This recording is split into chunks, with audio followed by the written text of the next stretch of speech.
Hello दोस्तों, हाजिर हूँ मैं आप लोगों के लिए एक और सीरीज के साथ जिसमें हमें गांव से आई हुई लड़की की कहानी को दिखाया जाता है। उसे शहर में इतना बुली किया जाता था कि उसके लिए रहना ही मुश्किल हो जाता है, लेकिन जहाँ बाकी सबको वो गांव वाली चीप सी लड़की लगती थी, वही हमारे मेल लीड और एक बहुत बड़ी कंपनी के प्रेसिडेंट ज़ियाउर को उससे हो जाता है प्यार। अब उसे कब रियलाइज होता है कि उसे एक गाँव वाली लड़की से प्यार हो चुका, ये जानने के लिए हम जल्दी से बढ़ते हैं हमारे फर्स्ट एपिसोड की तरफ। एपिसोड की शुरुआत में हमारी फीमेल लीड याना को दिखाया जाता है, जो कि अभी अभी ही गांव से आई थी और शहर में ये ऊंची ऊंची बिल्डिंग्स देखकर तो उसे ये कोई नई दुनिया ही लगती है। उसे लग रहा था कि अब उसके दिन बदल जाएंगे, वो जॉब करेगी और अपनी फैमिली को सपोर्ट करेगी। दूसरी तरफ उसकी फ्रेंड जू फनमी ने उसे आवाज दी, जो कि उसका वेट कर रही थी। इसे देखकर खुशी से इसे हक कर दिया, जबकि याना उसका शुक्रिया अदा कर रही थी कि जू फनमी, तुम्हारी वजह से ही मुझे ये जॉब मिल पाई, तुम्हारा बहुत बहुत शुक्रिया। जबकि वो बोली कि मैंने अपना नाम जू फनमी से बदलकर जूशी रख दिया है और तुमने शहर आते हुए भी इतने शेबी से कपड़े क्यों पहन रखे हैं? ऐसे तो सबको पता चल जाएगा कि तुम गांव से आई हुई लड़की हो। जबकि याना बोली कि इसमें बुरी बात क्या है, तो पता चलने दो सबको कि मैं गांव से आई हूँ। वो सब छोड़ो, ये देखो मैं गांव से तुम्हारे लिए ड्राइड फिश लेकर आई हूँ। जिस पर जूशी कहने लगी कि ये चीप से खाने तो मैंने कब के खाना छोड़ दिए। अच्छा अब चलो भी मेरे साथ, मैं तुम्हारे कपड़े चेंज करा दूं। नेक्स्ट सीन में उसने याना को शॉर्ट सी स्कर्ट पहना दी थी, जिसमें तो वो बिल्कुल भी कंफर्टेबल फील नहीं करती और पूछने लगी कि यार ये कैसी जॉब है जिसमें मुझे इस तरह के कपड़े पहनने होंगे। जूशी ने बताया कि सभी वाइन सर्व करने वाली लड़कियां ऐसी ही ड्रेसिंग करती है और वैसे भी तुम यहाँ पैसे कमाने के लिए आई हो ताकि अपने ग्रैंड पेरेंट्स का ख्याल रख सको, इसलिए इन छोटी मोटी चीजों के बारे में ज्यादा मत सोचो। तभी दूसरी तरफ से एक आलीशान गाड़ी आकर रुकी, जिसमें ज़ियाओ ग्रुप का प्रेसिडेंट ज़ियाउरान बाहर आता है। उसे देखकर जूशी तो उस पर फ्लैट हो गई थी। वो कहने लगी कि काश अगर मुझे ये अमीर लड़का मिल जाए, मेरी तो जिंदगी बन जाएगी। इधर पीछे खड़ी याना कहने लगी कि मेरे ख्याल से तो तुम्हें किसी भी मर्द पर रिलाई नहीं करना चाहिए, अपने हाथ से कमाओ और एंजॉय करो। तब तक जूशी का फ्रेंड गाओ आ जाता है, जो उसके कंधे पर हाथ रखते हुए पूछने लगा कि काफी टाइम हो गया, हमारी मुलाकात नहीं हुई। इधर याना के लिए तो ये नॉर्मल बात बिल्कुल भी नहीं थी। वो उससे लड़ना शुरू कर देती है कि खबरदार, अगर तुमने मेरी दोस्त को हाथ भी लगाया तो हम कोई वीक लड़कियां नहीं है, मैं तुम्हारी जान ले लूंगी। जैसे तैसे करके जूशी ने गाओ को छुड़वा दिया, ये कहते हुए कि पागल लड़की, ये तुम क्या कर रही हो, ये मेरा दोस्त है। और गाओ से भी उसके बिहेवियर के लिए माफी मांगने लगी। नेक्स्ट सीन में गाओ से कह रहा था कि तुम अब तक मेरे लिए गर्लफ्रेंड नहीं ढूंढ पाई, तो क्यों ना तुम ही मेरी गर्लफ्रेंड बन जाओ। जिस पर वो कहने लगी कि मैंने कहा था ना मैं ढूंढ लूंगी, वो देखो मैं गाँव से तुम्हारे लिए अपनी एक फ्रेंड को लेकर आई हूँ। इन दोनों के इरादे कुछ ठीक नहीं लग रहे थे। जूशी ने उसे ड्रिंक में ड्रग मिलाकर दे दी कि ये उसे पिला दो, तो देखना वो तुम्हें कैसे ओबे नहीं करेगी। दूसरी तरफ ज़ियाउरान भी काफी ड्रंक हो चुका था। उसका असिस्टेंट लियाओ कहने लगा कि बॉस क्यों ना मैं आपको अपने होटल ले जाऊं, ये होटल काफी शेबी सा है। पर ये बोला कि नहीं, फिलहाल मैंने काफी ड्रिंक कर ली, आज की रात मैं इसी होटल में रह लेता हूँ। इसके बाद जब वो अपने रूम में जा रहा था, तभी गाओ भी याना को अपने साथ लेकर जा रहा होता है, जबकि वो इसे खुद को छोड़ने के लिए कह रही थी। ज़ियाउरान ने जब उसे हेल्प के लिए पुकारते हुए देखा तो उसकी मदद करता है। गाओ से कहने लगा कि तुम्हें शर्म नहीं आती एक लड़की के साथ जबरदस्ती करते हुए। वो बोला कि तुम कौन होते हो मुझे रोकने वाले, मैं इस होटल का मैनेजर हूँ। जिस पर ज़ियाउरान ने उसे अपना कार्ड दिखाया, जो देखकर तो वो शॉक्ड ही हो जाता है और फौरन से माफी मांगने लगा। ज़ियाउरान ने उसे यहाँ से दफा होने के लिए कहा, जबकि दूसरी तरफ यहाँ याना को ड्रग दिया गया था और अब वो ज़ियाउरान की तरफ अट्रैक्ट हो रही होती है, उसे किस करने लगी थी। ज़ियाउरान भी ड्रंक था, वो भी खुद पर कंट्रोल नहीं कर पाया और इस तरह आज की रात दोनों साथ में स्पेंड कर देते हैं। अगली सुबह जब याना को होश आया और उसने खुद को किसी स्ट्रेंजर के साथ देखा, तो वो काफी ज्यादा डर गई थी कि अगर इसने पुलिस को बुला लिया तो पुलिस तो मुझे अरेस्ट कर लेगी, बेहतर होगा कि इसके उठने से पहले पहले मैं यहाँ से भाग जाऊँ। जाते जाते उसने ज़ियाउरान के शोल्डर पर एक ट्रायंगल बना हुआ देखा। दूसरी तरफ जूशी गाओ को कॉल करके उसे पूछ रही थी कि बताओ फिर तुम्हारी कल रात कैसी गुजरी, और वो कहने लगा कि कैसी क्या, वो लड़की तो मेरे साथ जा ही नहीं रही थी। बीच रास्ते में ही उसे ज़ियाओ ग्रुप का प्रेसिडेंट अपने साथ ले गया था। तुम्हें मैं छोड़ूंगा नहीं, तुमने मुझे धोखा दिया है। जबकि इधर जूशी सोच रही थी कि अभी गांव से आई नहीं थी और पहले ही दिन इसने ज़ियाओ ग्रुप के प्रेसिडेंट के साथ रिलेशनशिप बना दिया। तब तक याना भी पहुंच आई थी, जिसे देखकर जूशी पूछने लगी कि कल रात गाओ तुम्हें अपने साथ ले गया था और मुझे तुम्हारी फिक्र हो रही थी। ये कहती है कि हाँ, पर मुझे किसी ने बचा लिया था। जूशी उससे बातों ही बातों में ये सवाल भी करती है कि तुम दोनों के बीच में कुछ हुआ तो नहीं ना, अगर हुआ तो क्या तुम नहीं चाहती कि वो तुम्हारी रिस्पॉन्सिबिलिटी उठाए। ये सुनकर याना को कल रात के बारे में याद आता है, पर वो कहने लगी कि मुझे कुछ याद नहीं क्योंकि मैं ड्रंक थी और वैसे भी मैं यहाँ जॉब करने के लिए आई हूँ, मैं नहीं चाहती कि कोई मेरी रिस्पॉन्सिबिलिटी उठाए। इसके बाद वो जोशी को उसके दिए हुए कपड़े पकड़ाकर कोई और जॉब ढूंढने के लिए चली जाती है। इधर जोशी उससे जेलस हो रही थी। वो खुद से ही कहने लगी कि अगर तुम नहीं चाहती तो मैं तो चाहती हूँ ना कि कोई मेरी रिस्पॉन्सिबिलिटी उठाए। इसके बाद वो अपने किसी जानने वाले को कॉल करके पूछ रही थी कि तुम जियाओ कंपनी में गार्ड हो ना, तुम्हारा बॉस कंपनी में है क्या? मैं उनसे मिलना चाहती हूँ, मुझे कुछ जरूरी काम है। जिस पर उसने बताया कि बॉस तो इस वक्त वनमान होटल गए हैं। नेक्स्ट सीन में याना भी उसी होटल पहुंच आई थी जो कि जियाओरान का ही था। यहाँ स्टाफ मेंबर से वो अपना इंट्रोडक्शन करवाते हुए कहती है कि आपको क्लीनर की जरूरत थी ना, मैं यहाँ इंटरव्यू देने के लिए आई हूँ। उसका डेमो ले लेने के बाद वो मेंबर अपनी सुपरवाइजर को बता रही थी कि मैंने इस लड़की का डेमो ले लिया है, इसने सब कुछ बहुत अच्छे से मैनेज किया है और हमने इसे हायर कर लिया। सुपरवाइजर उसका चेहरा देखे बगैर कहने लगी कि अच्छा तो फिर मुझे अपना आईडी कार्ड दो ताकि मैं तुम्हारी रजिस्ट्रेशन करवा लूं। उसने जब अपना आईडी कार्ड दिया और इधर सुपरवाइजर ने उस पर विलेज का नाम देखा तो कहने लगी कि तुम गांव से हो, माफ करना हम तुम्हें यहाँ पर नहीं रख सकते। याना उसे पूछने लगी कि क्यों नहीं रख सकते, तो वो बोली कि ये एक 5 स्टार होटल है और यहाँ बड़े बड़े लोग आते हैं, सब अच्छा पहनते हैं, कीमती चीजें होती हैं उनके पास। तुम जैसी गाँव वाली लड़की उन्हें देखकर जेलस होगी और क्या पता तुम चोरी भी कर लो। याना को इस बात पर गुस्सा आ गया। वो कहने लगी कि हम गांव के लोग गरीब जरूर होते हैं लेकिन चोर नहीं, और ना ही तुम्हारी तरह होते हैं जो लोगों में भी लेवल्स देखते हो। जिस होटल में तुम्हारी जैसी सुपरवाइजर हो मैं वहाँ जॉब करना ही नहीं चाहती। सुपरवाइजर को भी गुस्सा आ गया। वो कहती है कि सिक्योरिटी गार्ड इसे उठाकर बाहर फेंको। गार्ड जब उसे ले जा ही रहे थे तब तक जियाओरान पहुँच आया ये कहते हुए कि छोड़ दो उसे। बाकी सब भी हैरान हो जाते हैं कि प्रेसिडेंट, वो भी इस टाइम अचानक से। मैनेजर पान भी जल्दी से आगे आते हुए कहने लगा कि प्रेसिडेंट अगर आपको कोई काम था तो आप मुझे बुला लेते, जबकि वो डायरेक्टली सुपरवाइजर के पास जाकर बोला कि हमारी कंपनी ने तो हमेशा एम्प्लॉइज को उसकी एबिलिटीज देखकर हायर किया है, तो फिर ये लोगों का लेवल कब से देखने लग गए हम। वो बोली कि माफ करना प्रेसिडेंट, मैं भी ये सब कुछ अपने होटल की बेहतरी के लिए कर रही हूँ ताकि कस्टमर्स को यहाँ पर कोई भी मसला ना हो।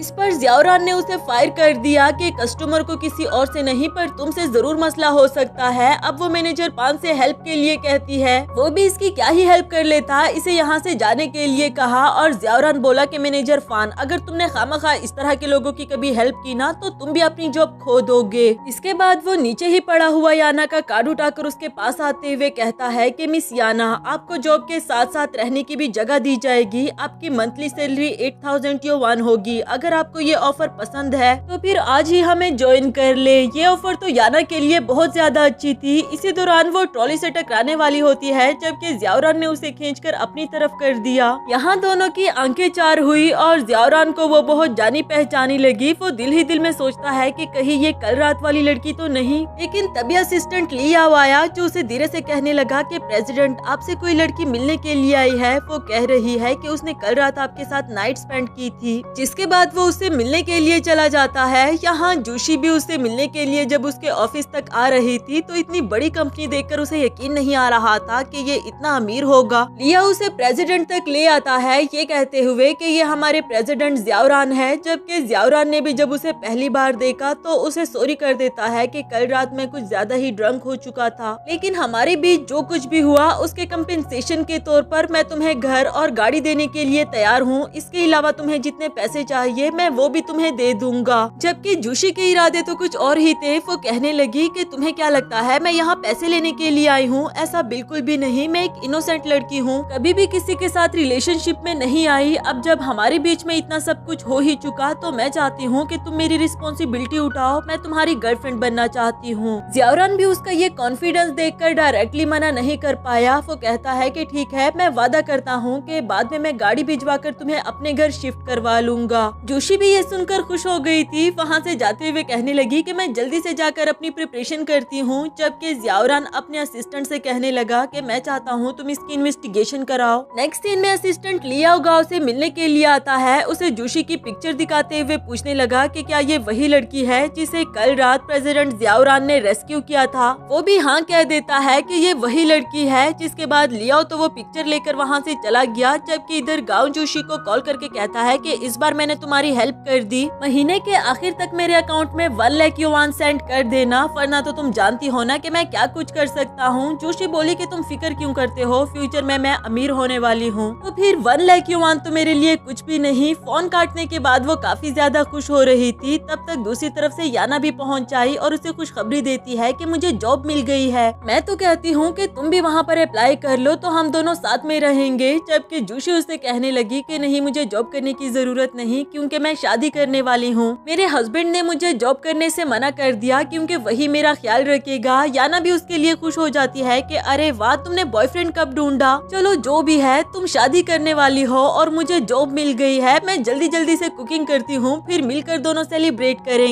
जोशी उसे देखकर दिल ही दिल में सोच रही थी कि कितनी बेवकूफ हो तुम, तुम्हें इतना अच्छा मौका मिला था अपनी लाइफ को संवारने का, लेकिन वो भी तुमने मुझे दे दिया है। मिस्टर ज़ियाओरान जैसे अमीर लड़के को फंसाना इतना आसान भी नहीं और तुमने इस अपॉर्चुनिटी को मिस कर दिया। खैर, तुम्हारी अपनी किस्मत। इसी के साथ हमारा फर्स्ट एपिसोड खत्म हुआ। हेलो दोस्तों, तो बढ़ते हैं इस सीरीज के सेकंड एपिसोड की तरफ। एपिसोड की शुरुआत में हमें ज़ियाओरान को दिखाया जाता है जो कि अभी अभी ही अपने होटल पहुंचा था और अपने असिस्टेंट के साथ अपने आने वाली मीटिंग्स को डिस्कस कर रहा होता है। तभी उसे सामने याना काम करती हुई नजर आई और वो भी इसे देखकर फौरन से ग्रीटिंग्स करने लगी। जबकि ज़ियाओरान कहता है कि खूब मेहनत करना, सबको साबित कर देना कि गाँव वाले किसी से कम नहीं होते। उसे भी अच्छा लगा कि उसके बॉस उसे सपोर्ट कर रहे हैं। नेक्स्ट सीन में लियाओ जूशी को ज़ियाओरान के घर ले आया था। एक तो इतनी सारी मेड्स ने उसका वेलकम किया, ऊपर से घर इतना आलीशान था। ये देखकर तो वो समाई नहीं जा रही थी कि उसने कितना लंबा हाथ मारा है। नेक्स्ट सीन में मैनेजर पान याना को आवाजें लगा रहा था कि कहाँ रह गई है ये लड़की, मैंने इसे एक रूम की सफाई का बोला था और ये तो काम से ही गायब है। तब तक याना भी पहुँच आई ये कहते हुए कि मैनेजर आप फिक्र नहीं करे, मैं रूम की सफाई कर दूंगी। असल में एक कस्टमर का कुछ रह गया था, मैं वो देने के लिए गई थी। जबकि मैनेजर कहता है कि किसी भी कस्टमर की कोई भी चीज गुम जाए तो उसे काउंटर पर दी जाती है, उसके पीछे नहीं ले जाई जाती। बहाने मत करो, तुम काम से गायब थी। इधर ज़ियाओरान ने भी ये सारा सीन देख लिया था। असिस्टेंट लियाओ कहने लगा कि बॉस, ये लड़की पहले ही दिन काम से गायब थी, ये इतनी लापरवाह कैसे हो सकती है। ज़ियाओरान बोला कि कुछ टाइम के लिए तुम सिर्फ नोटिस ही करो। इधर मैनेजर फान ने उसका पूरा बोनस भी काट दिया था। याना बेचारी उसे अपनी सफाई देने की कोशिश कर रही थी। तब तक वो कस्टमर भी आ गए थे याना को थैंक यू करने के लिए कि तुम्हारी वजह से ही हमें अपनी खोई हुई रिंग मिल गई। अगर तुम टाइम से हमें ये रिंग डिलीवर ना करती तो हमारी शादी भी कंप्लीट ना हो पाती। वो लड़की भी जल्दी से आकर याना को हक कर देती है कि तुम्हारा बहुत शुक्रिया। याना बोली कि शुक्रिया की क्या बात, ये तो मेरा फर्ज था। इसके बाद वो कपल वहाँ से चला जाता है और मैनेजर पान के पास तो कुछ भी नहीं बचा कि वो याना को डांट सके। और वो बोली कि देखा आपने, मैं किसी वजह के बगैर तो काम से गायब नहीं थी ना, और वैसे भी मैंने होटल्स के रूल को ही फॉलो किया है, कस्टमर्स के नीड्स को फर्स्ट पे रख के। मैनेजर पान बोला कि मुझे तो लगता है तुम इतनी महंगी रिंग इसलिए लौटाने के लिए गई क्योंकि तुम रिवार्ड के चक्करों में थी, जिससे याना को गुस्सा आ जाता है। कहने लगी कि जो मेरा नहीं है तो भला मैं उसे लेने की एक्सपेक्टेशंस भी क्यों रखूं। तब तक ज़ियाओरान आगे आते हुए कहने लगा कि तुम बिल्कुल ठीक कह रही हो और तुमने जो किया है वो सच में ही हमारे होटल की रेपुटेशन के लिए बेनिफिशियल था। मैं इसका तुम्हें रिवार्ड देना चाहता हूँ, वो भी 2 लाख युआन। और हाँ, अब से तुम्हें कॉमन रूम्स की सफाई करने की जरूरत नहीं, बल्कि अब से तुम VIP रूम्स की सफाई करोगी, साथ मेरे की भी। इस पर याना तो काफी ज्यादा खुश हो गई। वो कहती है कि बॉस, मैं आगे भी ऐसी मेहनत करती रहूंगी। लेकिन मैनेजर पान को मसला हो रहा था। वो कहने लगा कि बॉस, हम किसी अनएक्सपीरियंस्ड बंदे से VIP रूम्स की सफाई कैसे करवा सकते हैं। जिस पर ज़ियाओरान कहने लगा कि तुम कौन होते हो मुझे ये बताने वाले कि कौन एक्सपीरियंस्ड है और कौन अनएक्सपीरियंस्ड, और तुम्हें किसी का बोनस छीनने का राइट किसने दिया।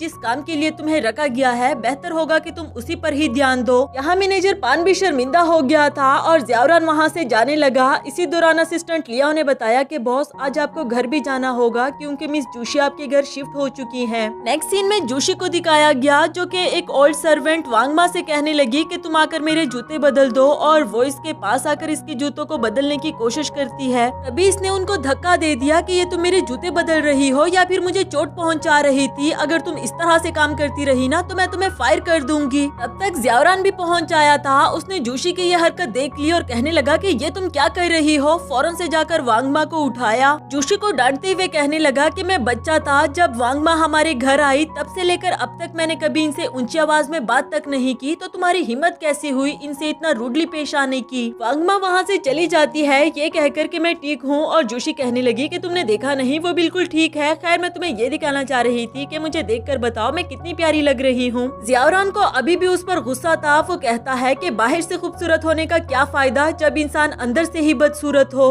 अभी भी उसने ज़ियाओरान को मनाने की बहुत कोशिश की, पर वो बोला कि मुझे कंपनी में कुछ जरूरी काम है है और फिर उसके साथ डिनर किए बगैर वहाँ से वापस चला गया। नेक्स्ट सीन में याना को दिखाया गया जो अपने ग्रैंड पेरेंट्स को कॉल करती है और उनको जल्दी जल्दी से खुशखबरी दी कि मुझे 2 लाख युआन का बोनस मिला है, मैं ये सारी अमाउंट आपको सेंड करने वाली हूँ, सबसे पहले घर को रिन्यू करवाना। जबकि ग्रैंडपा बोले कि बेटा तुम ये अमाउंट अपने पास रख लो ना, तुम्हें शहर गए ज्यादा दिन भी नहीं हुए, तुम्हें इनकी जरूरत होगी। लेकिन ये बोली कि भला मुझे इतने सारे पैसे किस चीज पर खर्च करने होंगे, आप बस अपना ख्याल रखना, मैं आपको बाद में कॉल करती हूँ। आफ्टर दैट वो ज़ियावरान के रूम को साफ करने के लिए उसके रूम में आती है, लेकिन तभी दूसरी तरफ से वो भी बात लेकर बाहर निकला और इसे देखकर कहने लगा कि तुम इस वक्त यहाँ। याना भी उसे देखकर शॉक्ड हो गई थी, ये कहते हुए कि मुझे तो मैनेजर ने कहा था कि इस वक्त मैं आपके रूम की सफाई कर सकती हूँ क्योंकि आप रूम में नहीं, अगर आप यहाँ पर है तो मैं बाद में आ जाती हूँ। जल्दी जल्दी जाने के चक्कर में वो गिरने ही वाली थी कि ज़ियावरान ने उसे पकड़ लिया और तभी उसके हाथ ज़ियावरान के चेस्ट पर पड़ जाते हैं। वो बोला कि अब अपने हाथ हटाओगी भी। याना कहती है कि आपके मसल्स तो बिल्कुल पोर्क की तरह चीवी है। नहीं, मेरा मतलब वो नहीं था, मैं आपको पिग के साथ कंपेयर नहीं कर रही। हाँ, अब उस बातूनी लड़की के साथ क्या ही बहस करता। वो वहाँ से जाने लगा ये कहकर कि तुम रूम की सफाई कर लो। तभी याना ने उसके पीठ पर वो ट्रायंगल का निशान देखा। यहाँ तो वो काफी ज्यादा शॉक्ड हो गई थी कि क्या उस रात मेरे साथ उस रूम में मेरा बॉस ही था।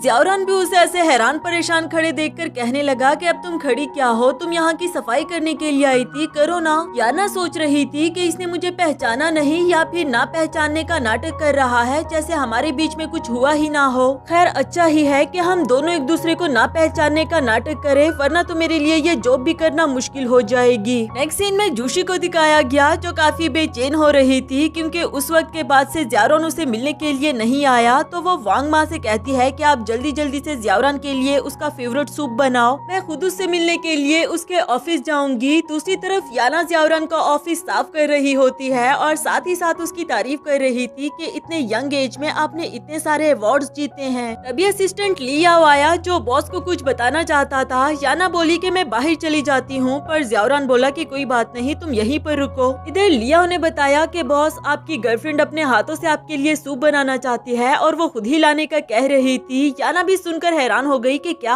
आपकी गर्लफ्रेंड है। उसे यूँ हैरान होते हुए देखकर ज़ियावरान बोला कि काम के टाइम पर तुम काम पर ध्यान दो ना, बजाय इसके कि बॉस सिंगल है या नहीं। हाँ लियाओ, तुम आगे बताओ। याना को काफी ज्यादा गुस्सा आ रहा था, खुद से बड़बड़ाते हुए कहने लगी कि सभी मर्द एक जैसे होते हैं, किसी एक लड़की के साथ तो इनका गुजारा होता नहीं। ये बातें इधर ज़ियावरान ने भी सुन ली। पूछने लगा कि क्या मतलब, तुम किसे डांट रही हो, जिस पर उसने फौरन से बात बदल दी कि क्या है ना, वो मुझे अपने गाँव वाला एक लड़का याद आ गया था, एक गर्लफ्रेंड होने के बावजूद भी वो बाहर मुँह मारता फिरता है। ऐसे लड़के ना मुझे रोड पर पड़े हुए कचरे से भी ज्यादा बुरे लगते हैं। ज़ियावरान बोला कि ठीक है, समझ में आता है, पर तुम ये अपने इमोशंस काम पर मत लेकर आया करो, अपना काम करो। दूसरी तरफ जूशी काफी तैयार होकर ज़ियावरान को इम्प्रेस करने के लिए पहुंच आई थी। ऑफिस के डोर पर नॉक करती है, लिया भी उसके लिए डोर ओपन करने लगा। याना सोच रही थी कि ये यकीनन बॉस की गर्लफ्रेंड होगी, लेकिन इसकी आवाज इतनी जानी पहचानी क्यों लग रही है। उधर ज़ियावरान ने गुस्से में दरवाजा बंद करने के लिए कहा कि इसे थोड़ी देर वेट करने दो। इससे जूशी भी एम्बेरस हो जाती है, लेकिन खुश हो रही थी कि किसी ने देखा तो नहीं। थोड़ी देर में यहाँ पर मैनेजर पान भी पहुँच आया जो कि उसकी चमचागिरी करना चाह रहा था, ये कहते हुए कि आपके ड्रेसिंग स्टाइल से ही लग रहा है कि आप बॉस की गर्लफ्रेंड होगी। मैं बस ये कहने के लिए आया था कि अगर आपको कभी भी मेरी जरूरत पड़े तो बस मुझे याद कर लेना। जूशी को भी उसकी ये चमचागिरी काफी अच्छी लगी। उसका नेम प्लेट देखकर कहती है कि तुम काफी टैलेंटेड लग रहे हो, तभी तो इतनी यंग एज में तुम यहाँ के मैनेजर बन पाए। मैनेजर पान बोला कि आप बाहर क्यों खड़ी है, डोर पर नॉक करने ही वाला था कि जूशी ने उसे रोक दिया, ये कहते हुए कि मैं ज़ियावरान को डिस्टर्ब नहीं करना चाहती, थोड़ी देर के लिए उसे अपना काम करने दो। तभी याना रूम से बाहर आने लगी थी। जूशी ने उसे देख लिया और फिर फौरन से दीवार की तरफ मुंह फेर लेती है ताकि वो इसे ना पहचान पाए। याना ने भी पूरी कोशिश की उसे देखने की, पर नहीं देख पाई। जूशी को गुस्सा आ रहा था कि ये लड़की यहाँ तक कैसे पहुँच आई है, अब इसे कैसे जान छुड़ाऊं। मैनेजर ने बताया कि ये एक विलेजर है, वैसे तो इसकी औकात भी नहीं कि हमारे इतने बड़े होटल में ये काम करे, लेकिन पता नहीं क्यों इसे बॉस ने काम पर रख लिया, और वो भी वीआईपी रूम्स की सफाई के लिए। इधर लिया ने जूशी को अंदर आने के लिए कहा। वो भी जल्दी जल्दी से अंदर आकर ज़ियावरान का दिल जीतने की कोशिश कर रही थी कि देखो मैं आपके लिए अपने हाथों से सूप बना कर लाई हूँ, लेकिन वो फिर भी इससे सीधे मुंह बात नहीं करता। कहने लगा कि आइंदा अगर तुम्हें कोई बात करनी हो तो डायरेक्टली लिया को कॉल कर देना, मेरी परमिशन के बगैर तुम यहाँ नहीं आ सकती। जूशी ने उसे हक कर दिया कि प्लीज अब मुझे माफ भी कर दो, माना कि मेरा बैकग्राउंड तुम्हारे बैकग्राउंड बैकग्राउंड से बहुत लो है, पर मैं तुमसे प्यार करती हूँ। ज़ियाओरान बोला कि बात बैकग्राउंड की नहीं, बात सेल्फ रिस्पेक्ट की है। सच कहूँ ना तो तुम हमारी न्यू वेटर की भी बराबर नहीं। जोशी को उसकी यह बात बिल्कुल भी अच्छी नहीं लगी। पूछने लगी कि तुम उस सफाई वाली की बात कर रहे थे जो अभी अभी यहाँ से बाहर गई? तो ये बोला कि हाँ, मैं उसी की ही बात कर रहा हूँ। वो गाँव से आई है, लेकिन ना तो ज्यादा हम्बल बनती है और ना ही ज्यादा एरोगेंट। तुम्हें भी उससे कुछ सीखना चाहिए और दोबारा प्लीज मेरे ऑफिस में मत आना, अब जाओ यहाँ से। इसके बाद जब वो बाहर आई तो मैनेजर पान अभी भी खड़ा उसका वेट कर रहा था। जोशी कहने लगी कि तुम मेरे लिए इस लड़की याना पर नजर रखना, और फिर वहाँ से चली गई। नेक्स्ट सीन में लियाओ ज़ियाओरान से कह रहा था कि बॉस, ये नई वेट्रेस याना पता नहीं क्यों आपको देखकर अजीब अजीब से फेसेस बनाती है। कहीं इसका मतलब ये तो नहीं कि ये आपको लाइक नहीं करती? ज़ियाओरान ने भी जब याना को देखा तो लियाओ की बात बिल्कुल सच थी, लेकिन वो कहने लगा कि नहीं, ऐसा भी नहीं होगा, हो सकता है कि ये लड़की हंसती ही ना हो। तभी याना अपने सीनियर चेन्यू को देखकर बहुत ज्यादा खुश हो जाती है और एक बड़ी स्माइल के साथ उसे हेलो हाई किया। कहने लगी कि तुम यहाँ बिजनेस ट्रिप पर आए हो ना, तो क्यों ना हमारे इस होटल में रुक जाओ। और वो बोला कि तुम कितनी पतली हो गई हो, काफी टाइम से हमारी मुलाकात नहीं हुई। इधर लियाओ कहने लगा कि बॉस, मुझे तो लगता है कि ये सच में आपको पसंद नहीं करती, जिस पर ज़ियाओरान को भी गुस्सा आ गया। इसके बाद वो याना के पास आते हुए कहने लगा कि ये कौन है, तुमने इसके बारे में कुछ बताया नहीं। वो भी खुशी खुशी से बताने लगी कि ये मेरे कॉलेज का सीनियर चेन्यू है और इसने हमारे पूरे गांव में टॉप किया था। उसे जेलस करने के लिए ज़ियाओरान ने भी अपना इंट्रोडक्शन करवाया और बताया कि मैं हार्वर्ड से ग्रेजुएट हुआ हूँ। याना पूछने लगी कि सीनियर, ये हार्वर्ड क्या है? उसने बताया कि ये यूएस में एक टॉप यूनिवर्सिटी है। इस पर भी याना उसे अप्रिशिएट कर रही थी कि वाओ, आपको तो सब चीजों के बारे में पता है, आप कितने टैलेंटेड हो।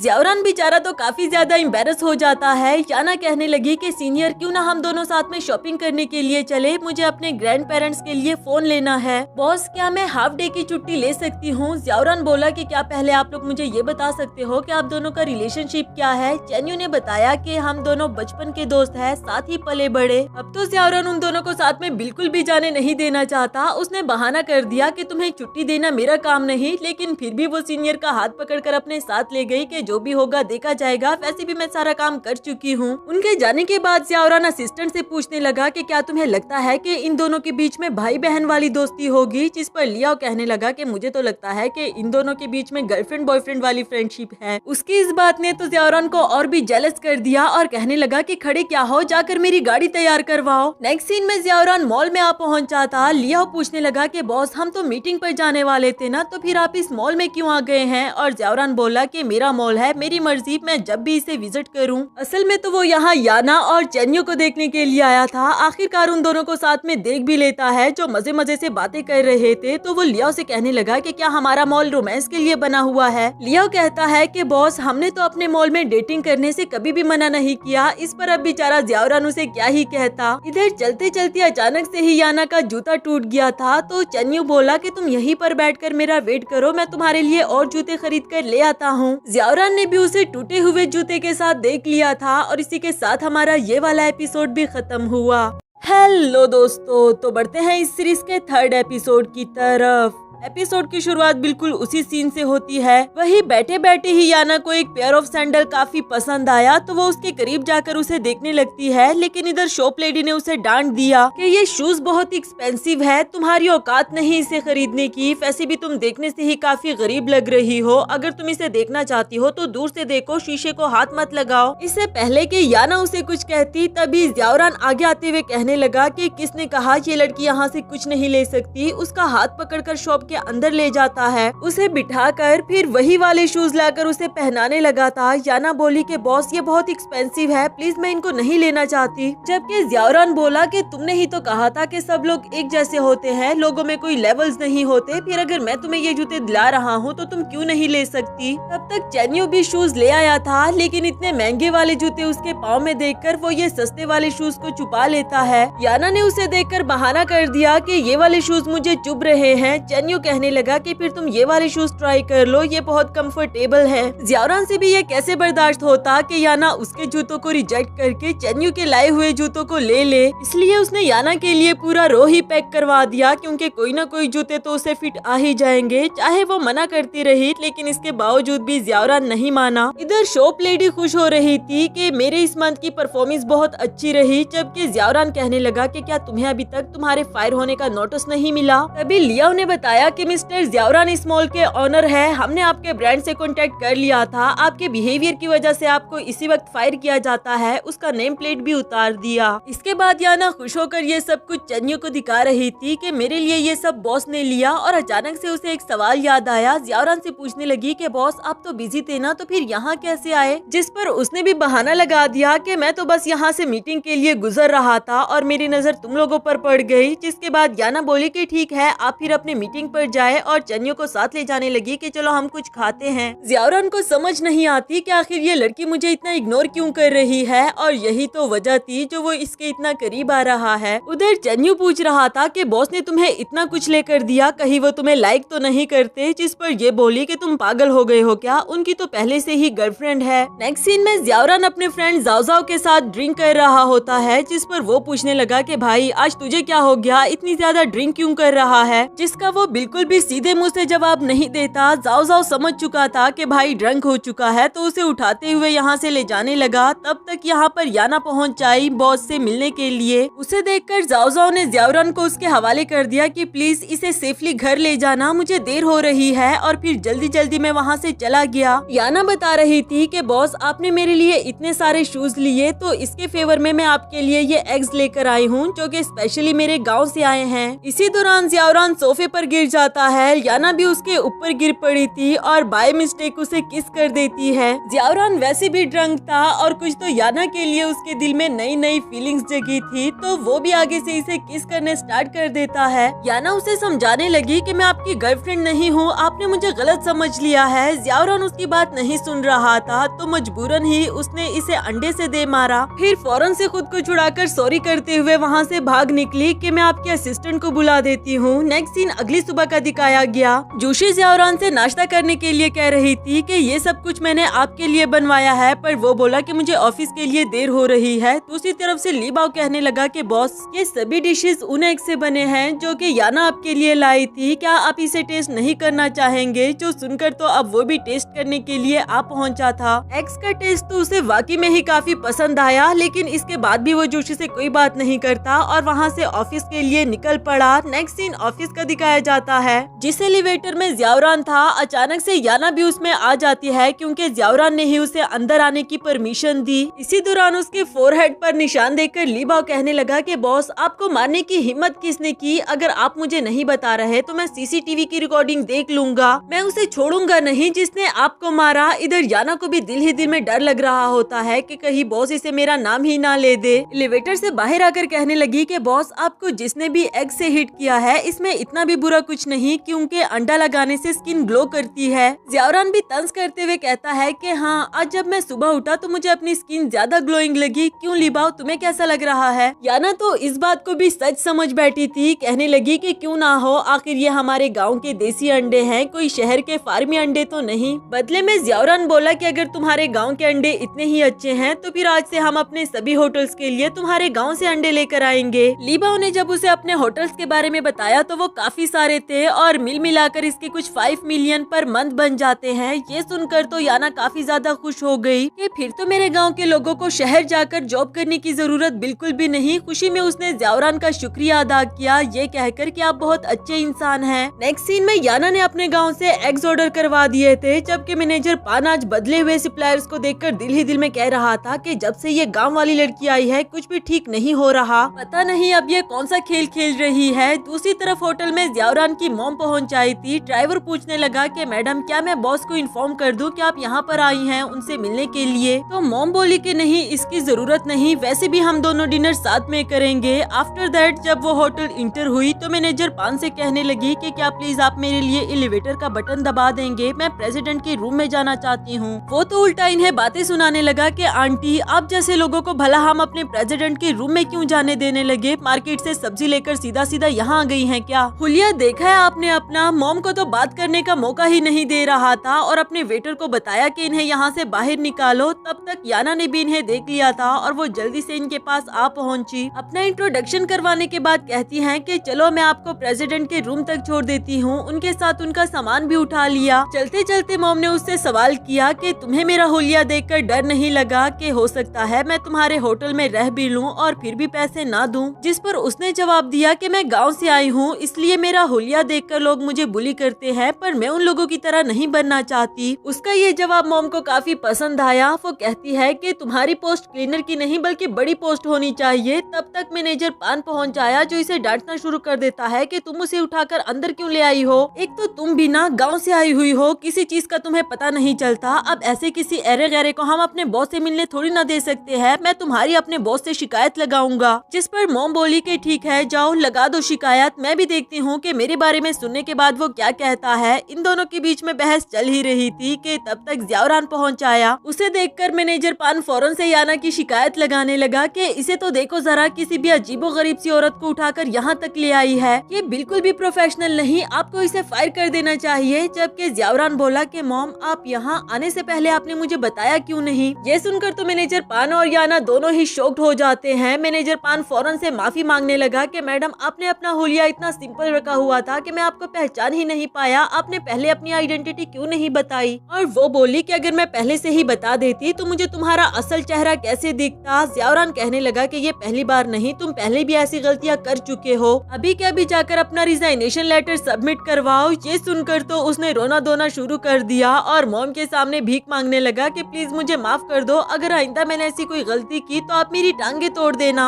आखिरकार वो इसे माफ कर देती हैं और यहाँ से जाने के लिए कहा। आफ्टर दैट वो ज़ियाओरान से याना के बारे में बात करने लगी कि ये इतनी समझदार लड़की है और इसे तुम्हारे होटल के बारे में सब कुछ पता है। इसका काम यहाँ के रूम्स की सफाई करना नहीं होना चाहिए, बल्कि इसे तो होटल का डिप्टी मैनेजर होना चाहिए। जो सुनकर ज़ियाओरान भी कहने लगा कि फिर ऐसा ही सही। याना, आज से तुम यहाँ की डिप्टी मैनेजर हो, जिसकी वजह से उसकी सैलरी भी बढ़ गई थी और वो काफी ज्यादा खुश हो जाती है। दोनों का शुक्रिया अदा किया। जबकि मॉम बोली कि सिर्फ थैंक यू से क्या होगा। उसे आगे पुश करते हुए कहने लगी कि तुम्हें बॉस को ट्रीट देनी चाहिए। असल में याना उनको अपने बेटे के लिए पसंद आ गई थी। वो बहाना लगा देती है कि बॉस अपने जरूरी कामों में बिजी होंगे। जबकि ज़ियाओरान कहने लगा कि नहीं, बिल्कुल भी नहीं, हम दोनों साथ में लंच कर सकते हैं। इसके बाद लंच का सीन दिखाया गया। मेन्यू इंग्लिश में होता है, जो कि याना को तो बिल्कुल भी समझ में नहीं आता। तो ज़ियाओरान कहने लगा कि इसे रख दो, तुम्हें जो खाना है बस वो बताओ। इस पर उसने एक चाइनीज डिश बताई जो कि फ्रेंच रेस्टोरेंट में कहाँ मिलने वाली थी। तो ज़ियाओरान ने उसे बहाने से अपना कुछ लेने के लिए भेज दिया। उसके जाने के बाद इधर वेटर को अपना कार्ड दे दिया कि मैं नहीं जानता तुम लोग इस चाइनीज डिश को कैसे बनाते हो, लेकिन मुझे हर हाल में ये डिश चाहिए। कुछ देर के बाद वो डिश बनकर याना के सामने रख दी गई थी, जिसे वो टेस्ट करती है और फिर तारीफ करने लगी कि बॉस, ये वाली डिश तो मैंने बहुत बार ट्राई की है, लेकिन सच्ची यहाँ तो बहुत टेस्टी है। अब उसे क्या पता था कि उसके बॉस ने उसके लिए स्पेशल बनवाई, तो टेस्टी क्यों ना हो। नेक्स्ट सीन में ज़ियाओरान अपने कुछ डॉक्यूमेंट्स के साथ बिजी होता है। तभी लीबाओ को जूशी की कॉल आई, जो कि उसके बारे में पूछ रही थी। जब लीबाओ ने बताया कि बॉस फिलहाल बिजी हैं, तो वो इस पर गुस्सा करने लगी कि तुम मुझे किसी बिजनेस क्लाइंट की तरह डील कर रहे हो, जबकि मैं तुम्हारे बॉस की होने वाली वाइफ हूँ। तभी ज़ियाओरान ने उसके हाथ से फोन लेकर जूशी को सुनाना शुरू कर दिया कि लीबाओ मेरा असिस्टेंट है, कोई तुम्हारा काम करने के लिए वो यहाँ नहीं आता, इसलिए दोबारा तुम इसे भी कॉल मत करना। उसके डांटने से इधर जूशी को भी काफी ज्यादा गुस्सा आ गया था। वो अपना फोन नीचे फेंक देती है, लेकिन सिर्फ गुस्सा करने से क्या होगा, उसे कुछ न कुछ और सोचना था। तभी उसे मैनेजर पान याद आया, तो फोन वापस लेकर जल्दी से उसे अपने साथ कॉफी के लिए इनवाइट कर दिया। नेक्स्ट सीन में जाओ ज़ियाओरान के पास आकर कह रहा था कि भाई, मुझे आज रात के लिए तेरा हॉल चाहिए। असल में अचानक से ही डैड के यूएस से कुछ क्लाइंट्स आ रहे हैं। अब इतनी जल्दी में तो हमें और कोई हॉल भी नहीं मिल सकता। तू मेरा बचपन का दोस्त है, तुझे मेरी मदद करनी पड़ेगी। इधर ज़ियाओरान बोला कि अच्छा तुम फिक्र नहीं करो, मैं कुछ न कुछ करता हूँ। जिसके बाद उसने लीबाओ को अरेंजमेंट करने के लिए कहा। दूसरी तरफ मैनेजर पान भी जोशी से मिलने के लिए आया था। यहाँ वो याना की बुराइयां कर रहा था कि जब से होटल में वो लड़की आई है, मेरे साथ तो कुछ भी अच्छा नहीं हो रहा और अब तो वो डिप्टी मैनेजर भी बन गई। जोशी भी तो सिर्फ उसे भटकाना चाह रही थी। वो कहती है कि तुम्हें मैनेजर बनने में 5 साल बन गए और वो सिर्फ 2 महीनों में ही डिप्टी मैनेजर बन गई। मेरे ख्याल से तो कुछ टाइम के बाद वो तुम्हारी पोजीशन भी ले लेगी, या फिर तुम्हें जल्द से जल्द उसे यहाँ से निकालना चाहिए। मैनेजर पान बोला कि आप फिक्र नहीं करो, मैं समझ गया हूँ कि मुझे उसके साथ क्या करना है। और वैसे भी आज शाम को हमारे हॉल में स्पेशल गेस्ट आने वाले हैं, देखना मैं उसकी कैसी बेइज्जती करता हूँ। ये तो बिल्कुल वैसा ही हुआ जैसा कि जोशी चाहती थी। इसी के साथ हमारा ये वाला एपिसोड भी खत्म हुआ।